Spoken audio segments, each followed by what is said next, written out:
Now, why is it we should be concerned about these upstarts? It really comes down to three basic reasons. One is they look at customer value differently than most firms coming from the West or from Europe.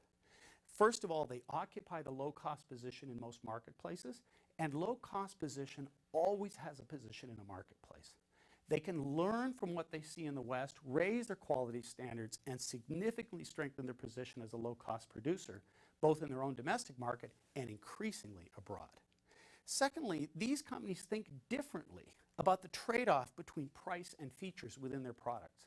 We're used to commanding significant premiums for improvements in product features and functionality.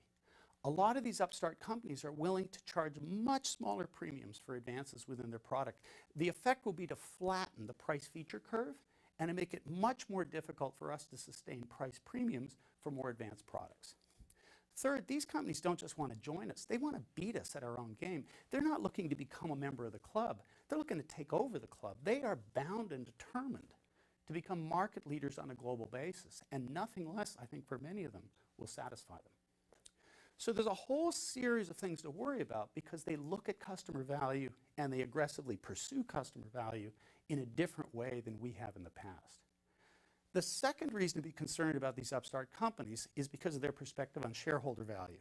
We know that American and European firms are held to a fairly tight drumbeat of profitability by the stock market, by their owners.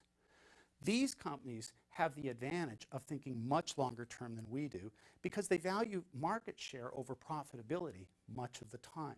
They know that where they are today bears no relationship to what their ambition is as to who they want to be tomorrow.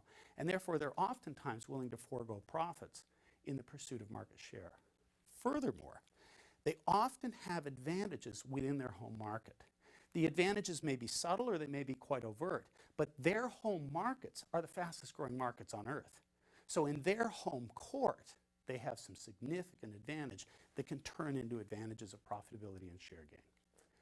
Finally, when it comes to the people aspect of the business, the employee value, we should not underestimate how sophisticated these firms are at pursuing our business.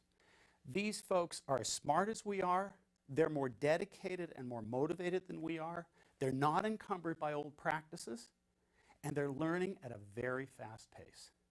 So in conclusion on this, we've got to think about the fact that we're in contention for market leadership of a globalizing economy, not just with the other familiar characters that we've competed with all around the world in the past, but we're increasingly going to be in contention with some very innovative, very modern, very sophisticated, and highly motivated competitors coming out of India, out of China, out of Brazil, and other places.